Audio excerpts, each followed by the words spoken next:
Hello दोस्तों। आज आप लोगों को कुछ नया लेके आए हैं। आप लोगों के लिए आज कुछ नया टॉपिक लेके आए हैं। वो टॉपिक होगा आप लोगों के लिए कि नेट की तैयारी कैसे की जाए। इसके पहले मैंने ऑलरेडी बहुत सारे वीडियोस बना चुके हैं और बहुत सारे क्लास लिए हैं, तो उसी क्लास को अपलोड कर चुके हैं। ठीक है, तो हम ज़्यादा आप लोग का समय बर्बाद नहीं करेंगे और आप लोगों के लिए एक न्यू टॉपिक ये आपको बहुत ज़्यादा हेल्पफुल रहेगा। आते हैं कि नेट की तैयारी कैसे की जाए। सवाल आता है कि नेट की तैयारी की कैसे जाए, इसकी हम लोग थोड़ा सा देखेंगे। ठीक है, ओके। तो नेट की तैयारी कैसे की जाए उसको देखते हैं। तो नेट की तैयारी करने के लिए आते हैं। देखिए, पहले तो मेरा परिचय ये है कि मेरा नाम गौतम कुमार साव है, pursuing MPhil in political science from Burdwan university.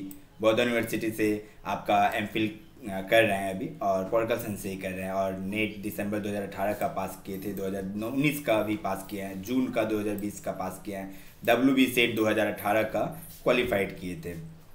तो यहाँ पर कुछ जो टॉपिक्स है उसके बारे में आप लोग को बताएंगे कि हेयर सम क्वेश्चंस, क्यों नेट कौन दिलाता है, कैसे अप्लाई किया जाता है, इन सारे क्वेश्चंस का जवाब मिलेगा। देखिए, एक छोटा सा व्यू आप पहले दिखाते हैं, फिर जाके डिटेल्स में जाएंगे। फर्स्ट ऑफ ऑल, जो नेट का एग्जाम है ना, वो NTA कराता है। NTA national eligibility test. NET का एग्जाम कौन कराता है? NTA कराता है। और नेट साल में 2 बार होती है। साल में कितनी बार होती है? साल में 2 बार नेट होता है। कितनी बार होती है? साल में 2 बार। ओके, साल में 2 बार नेट होती है। और नेट में क्या नियम है ना, जो हाईएस्ट, माने इसमें क्वालिफाई क्या बोला गया कि अगर जितने लोग एग्जाम देते हैं, ठीक है, सब्जेक्ट वाइज होता है, जितने लोग एग्जाम देते हैं, अगर वो 40% से अबव रहता है, लाते हैं नेट का एग्जाम में, तो उनमें से 6% लोगों को नेट का सर्टिफिकेट मिलेगा कि you are eligible for assistant professor. And और जो लोग 6% का 15% पाया है, जो 6% है ना, उसका 15% पाया है, उनको JRF का ये सर्टिफिकेट मिलता है। JRF से क्या होता है? जूनियर रिसर्च फेलोशिप के लिए। माने नेट एग्जाम देकर 2 चीजें आप ये हासिल कर सकते हैं। एक, असिस्टेंट प्रोफेसर के लिए मिनिमम एलिजिबिलिटी, और दूसरा जूनियर रिसर्च फेलोशिप। आता है, इसमें 2 पेपर रहते हैं, पेपर 1 और पेपर 2। एग्जाम CBT बेस पर होता है, ऑब्जेक्टिव है क्वेश्चन। 3 घंटा का एग्जाम होता है। कितने घंटा का होता है? 3 घंटा का। टोटल मार्क्स कितने होते हैं? 300 मार्क्स का एग्जाम होता है। आपका 150 क्वेश्चन रहेंगे।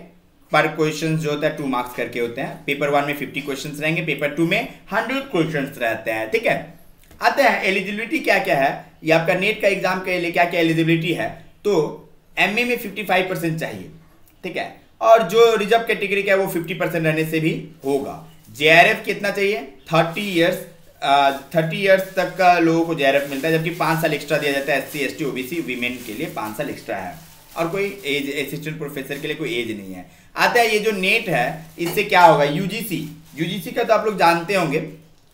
ओके, तो ये जो UGC है, university grant commission of India, एक स्टेचुअरी बॉडी है।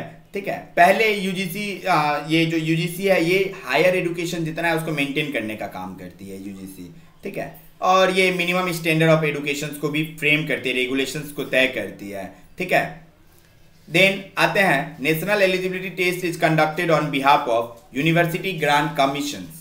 ठीक है, ये यूनिवर्सिटी ग्रांट कमीशन के आधार पर NTA इसका एग्जाम लेता है। ठीक है, आते हैं इसके लिए, और आगे अगर हम देखेंगे तो पहले जो है ना CBSE एग्जाम लेते थे और अभी NTA लेते हैं। अब आप लोग को ज्यादा समय नहीं लेंगे। अब आते हैं कौन कौन एलिजिबल है, ऑलरेडी हम बोल चुके हैं। जनरल कैटेगरी अगर 55% लाते हैं MA में तो वो एलिजिबल है, या वो परसुइंग अभी मास्टर डिग्री कर रहे हैं, और वो हो सकता है कि वो एग्जाम देना चाहे तो दे सकते हैं। बस उसमें शर्त ये है कि नेट का रिजल्ट जिस दिन निकलेगा ना, उस दिन से लेकर 2 साल का समय दिया जाएगा। 2 साल के भीतर तक आपको MA का सर्टिफिकेट आपको लाना होगा, MA पास आउट होना पड़ेगा। लेकिन वो क्राइटेरिया जनरल के लिए 55% और रिजर्व कैटेगरी के लिए 50% है। एज लिमिट क्या है? JRF के लिए 30 साल, जबकि SC ST OBC वीमेन के लिए एक्स्ट्रा 5 साल है। असिस्टेंट प्रोफेसर में कोई एज लिमिट नहीं है। मोड ऑफ एग्जामिनेशन, एग्जाम जानते हैं कैसे होता है। अब कैसे क्रैक किया जाए नेट को, तो जो टेस्ट होता है कंसिस्ट ऑफ 2 पेपर्स, इसमें 2 पेपर्स रहते हैं। Both the papers will consist of objective type, सब में ऑब्जेक्टिव टाइप रहेगा, मल्टीपल चॉइस क्वेश्चन से होते हैं। There will be no break between the papers, कोई ब्रेक नहीं होता है पेपर्स के बीच में। मतलब जो एग्जाम्स होता है ना, कंटिन्यू 3 घंटा आपको देना पड़ेगा। ठीक है, देखिए पेपर 1 में क्या क्या रहेगा। पेपर 1 जो होता है आपका इंडिकेट करता है assess the teaching research attitude of the candidate. It will primarily be design to test reasoning ability, regarding comprehension, divergent thinking and general awareness रहता है इसमें 3 घंटा का। पेपर 2 जो होता है ये आपका कैंडिडेट का नॉलेज, सब्जेक्ट बेस्ड नॉलेज की जरूरत पड़ती है। पेपर 1 में कौन कौन सा सिलेबस है, सिलेबस हम नहीं दिखा रहे हैं आप लोगों को, सिलेबस आप लोग को लिंक यहाँ दिया हुआ है, आप लोग यहाँ से ले सकते हैं चाहे तो। पेपर 1 में जो है टीचिंग एप्टीट्यूड का, चैप्टर 1 में क्या है, टीचिंग एप्टीट्यूड। आप लोग जानते हो टीचिंग एप्टीट्यूड से भी 5 क्वेश्चन रहेंगे आपका। टोटल 10 चैप्टर है, 5-5 क्वेश्चन सब में से रहेंगे। टीचिंग एप्टीट्यूड नॉर्मली यहाँ से आप नंबर कैरी कर भी सकते हो, नहीं भी कर सकते हो, क्योंकि ये क्वेश्चन थोड़ा लॉजिकल रहता है। रिसर्च एप्टीट्यूड ये आपका नॉर्मली लॉजिकल रहता है, ये इसके लिए आप बुक्स तो फॉलो कर सकते हैं, नॉर्मल आप प्रीवियस ईयर को फॉलो कीजिए, ज़्यादा बेस्ट होगा। और क्लास लेक्चर्स के आधार पर होता है। कॉम्प्रिहेंशन ये आपका 5 क्वेश्चन रहेंगे, जो आपके ये जो 5 क्वेश्चन रहेंगे मतलब 10 नंबर का, कितना नंबर का, 10 मार्क्स का, ये आपको कैरी करेगा। ये इसमें क्या होता है, रीडिंग कॉम्प्रिहेंशन होता है, मतलब जो ऑब्जेक्टिव रहता है ना, मैंने अनसीन जो पढ़े थे ना क्लास 10-12 में जो पढ़े होंगे, अनसीन रहता है और उसको खोज कर आंसर लिखना पड़ता है, वो कॉम्प्रिहेंशन में रहता है। कम्युनिकेशंस बेस, इससे भी 5 क्वेश्चंस रहेंगे, इससे भी आप 10 कैरी कर सकते हैं। मैथमेटिकल इसमें 10 कैरी तो करना ही होगा, इसमें 5 क्वेश्चंस रहेंगे। ये मैथ से मैथ ज़्यादा हार्ड नहीं रहता है, बहुत इजी रहता है, ज़्यादा हार्ड नहीं रहता है, यहाँ से 10 कैरी किया जा सकता है। लॉजिकल रीजनिंग जो है ना, लॉजिकल रीजनिंग, ये रीजनिंग जो होता है लॉजिक बेस्ड होता है, यहाँ से भी आप कैरी किया जा सकता है। डेटा इंटरप्रिटेशन जो होता है, जो चार्ट बना रहेगा, पाई चार्ट रहेगा, अलग अलग तरह से रहता है, उस चार्ट के आधार पर डेटा को इंटरप्रेट करने की बात की गई है। इंफॉर्मेशन एंड कम्युनिकेशन टेक्नोलॉजी की जब बात करेंगे, ये इसके बिना तो होगा ही नहीं। यूनिट 8 में है इंफॉर्मेशन एंड कम्युनिकेशन टेक्नोलॉजी, जहां पर आज का कंप्यूटर बेस्ड नॉलेज भी जरूरत पड़ता है। आज जो टेक्नोलॉजी का एज है, तो वहां पर 5 क्वेश्चन स्थिर रहेंगे। माने ये जो पोर्शन है आपका कैरी करता है, ये यहाँ से जो पोर्शन है, यहाँ से लेकर यहाँ तक आप अच्छा स्कोर कर सकते हैं। अब पीपल डेवलपमेंट एंड एनवायरमेंट के बारे में पढ़ते हैं, एनवायरमेंटल बेस्ड करंट इश्यूज आते हैं इससे रिलेटेड। हायर एजुकेशन में यूजीसी के बारे में आप लोग पढ़ लीजिएगा, तो वहां से क्वेश्चंस रहते हैं। वहां नॉर्मल ज्यादा हार्ड क्वेश्चंस नहीं रहता है, स्वयं ऐप पढ़ सकते हैं, स्वयं से नई न्यू एजुकेशन पॉलिसी को देख सकते हैं, वहां से बहुत सारा क्वेश्चंस बनेंगे आपका, ठीक है। अब आता है पॉलिटिकल साइंस के पेपर 2। पेपर 2 के लिए आप लोग जानते हैं, पेपर 2 के लिए पॉलिटिकल थ्योरी, पॉलिटिकल थॉट। तो पॉलिटिकल थ्योरी में आप क्या क्या पढ़ सकते हैं, ये जो आपका 10 चैप्टर है ना, ये इसमें से 10-10 क्वेश्चंस रहेंगे। पॉलिटिकल थ्योरी में आप लिबरल थ्योरी को पढ़ सकते हैं, लिबरल है, मार्क्सिस्ट है, इसका सिलेबस है, हम सिलेबस आपके दिखा नहीं रहे अभी, नॉर्मल हम ऐसे बता रहे हैं, ठीक है। पॉलिटिकल थ्योरी, पॉलिटिकल थॉट में आप थॉट कैसे तैयार हुआ, थ्योरी कैसे बना, उसके बारे में देखिएगा। याद रखिएगा, पहले तो थॉट आया ना, फिर ना थ्योरी आएगा। तो thought, western political thought specially है, एरिस्टोटल, प्लेटो, मैकियावेली, इनके बारे में पढ़ना है। जैसे मैकियावेली का प्रिंस है, तो प्रिंस में मैकियावेली ने क्या कहा था वो देख सकते हैं। मैकियावेली क्या रियलिस्ट थिंकर थे कि नहीं थे, ये जानना पड़ेगा आपको। फिर उसमें आप देख सकते हैं रूसो, हॉब्स, लॉक, रूसो को आप देख सकते हैं, कैसे बुर्जुआ सोसाइटी मैकियावेली के बाद से तैयार होता है बुर्जुआ सोसाइटी को लेकर। मार्क्सिस्ट थ्योरी ऑफ स्टेट को देख सकते हैं। फिर पॉलिटिकल थ्योरी में तो ऑलरेडी पढ़ ही रहे हैं, याद रखिए इंटर रिलेटेड टॉपिक है ये। इंडियन पॉलिटिकल थॉट में आप लोग स्पेशली फोकस कीजिएगा एनिशिएंट को। एनिशिएंट से क्वेश्चंस बहुत अच्छे रहते हैं, यूजीसी एनिशिएंट के ऊपर ज्यादा बल देता है अभी, तो एनिशिएंट को ज्यादा फॉलो कीजिएगा। जहां पर मनु को भी फॉलो कीजिएगा, मनु, बृहस्पति, शुक्राचार्य, कौटिल्य, इनको देखिएगा। फिर Indian political thought, modern Indian political thought तो आप जानते ही है, जो आपका ग्रेजुएशन बेस्ड सिलेबस है। कॉम्परेटिव पॉलिटिकल एनालिसिस जब पढ़ने जाइएगा ना, तो कॉम्परेटिव पॉलिटिकल एनालिसिस में जेसी जौहरी का बुक फॉलो कर सकते हैं। ये इसके लिए ये याद रखिए, ये पॉलिटिकल साइंस का मेन टॉपिक है। कॉम्पेरेटिव पॉलिटिक्स और इंटरनेशनल रिलेशंस में क्या अंतर है, बहुत बार ना बच्चे ना कंफ्यूज होते हैं, माने most of students are confuse about comparative politics and international relations. बोल सकते हैं वो क्या कंफ्यूज होता है, वो सोचते हैं ना दोनों में एक ही चीज पढ़ना पड़ता है, लेकिन नहीं, दोनों बहुत अलग है।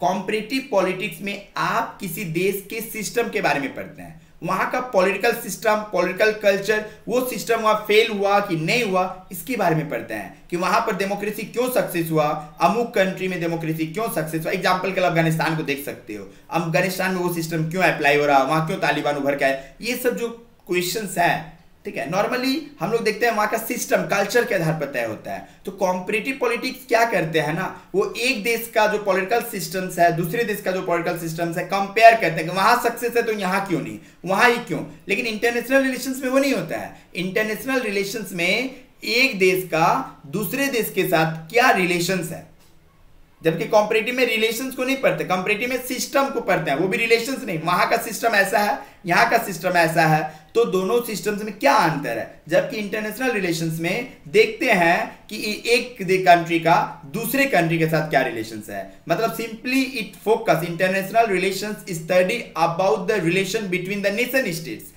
नेशन स्टेट्स के बीच में जो रिलेशंस है, जो वे इसके बारे में इंटरनेशनल रिलेशंस स्पेशली फोकस करता है। हालांकि ये सब एक एकेडमिक एक मैंने अलग से सब्जेक्ट ही बन जाता है इंटरनेशनल रिलेशंस।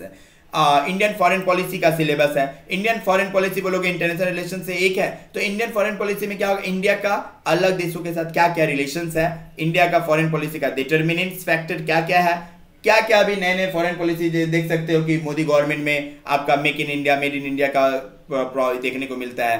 पीएमओ यहाँ स्ट्रांग है कि नहीं, पीएमओ का क्या रोल है, कैबिनेट का क्या रोल है, ये देख सकते हैं। पॉलिटिकल इंस्टीट्यूट इन इंडिया, ये जो पॉलिटिकल इंस्टीट्यूट इन इंडिया जब देखेंगे ना, यहाँ पर जो आपका लेजिस्लेचर है, एग्जीक्यूटिव है, जुडिशरी है, इन सभी से पॉलिटिकल पार्टीज है, प्रेशर ग्रुप्स है, जो नॉर्मल लक्ष्मीकांत का बुक फॉलो कीजिएगा हो जाएगा। पॉलिटिकल प्रोसेस में भी ज़्यादा हार्ड नहीं है, वही रहेगा।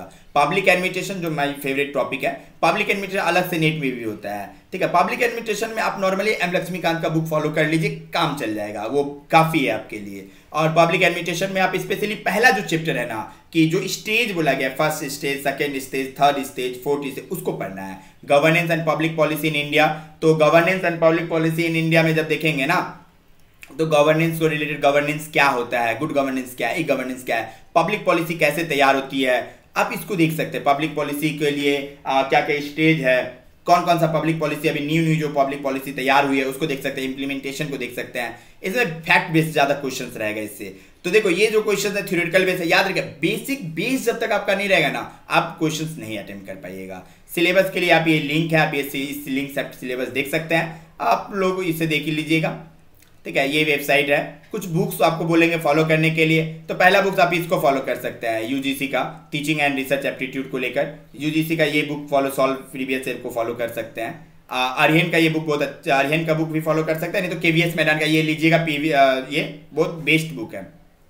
ये जो है पॉलिटिकल साइंस का आप ये ले सकते हैं, आर्यन का ये बुक ले लीजिए, one of the best book, बहुत अच्छा बुक है, इसको आप पढ़िए, बहुत अच्छा ये आएगा। फिर आप ये ले सकते हैं, ये अगर कोई हिंदी बैकग्राउंड से बिलोंग करता है वो आप ये बुक लीजिए, उनके लिए जो ये 6th एडिशन यहाँ पर हम दिए हैं ना, 7th एडिशन आ चुका है, 7th एडिशन लीजिएगा, ठीक है। 7th एडिशन आ चुका है, उसको लीजिएगा, माने नया एडिशन, न्यू जो एडिशन है, ठीक है, one of the best book है। और आप लोग इसके लिए आप लोग ना अगर सच में नेट निकालना चाहते हैं तो या ग्रेजुएशन लेवल पर जो क्लास की है, क्लास लेक्चर, वो नोट्स एक बार रीडिंग कर डालिए, उसको एक बार पढ़ डालिए, प्रीवियस ईयर को पढ़ डालिए, कॉन्सेप्ट क्लैरिफाई कीजिए, आपका निकलना तय है, ठीक है। यूजीसी का नेट का सिलेबस जो है, जो यहाँ पर लिंक दिखाए हैं, ठीक है, उस लिंक को फॉलो करके आप चेक कर सकते हैं। इस लिंक के द्वारा आप ये लिंक के द्वारा आप यूजीसी सिलेबस को फॉलो कर सकते हैं। ये दोनों लिंक है पॉलिटिकल साइंस का, ये यहाँ से आप सिलेबस डाउनलोड कर पाइएगा आसानी से, ठीक है। थैंक यू फॉर, और आप लोग जुड़े रहिए, और भी नए नए वीडियोस आएंगे नेट के क्लास को लेकर, और कुछ फंडामेंटलाइज क्लास कराए तो उसको लेकर भी लेकर आएंगे, जल्द ही लेकर आएंगे, ठीक है। Thank you.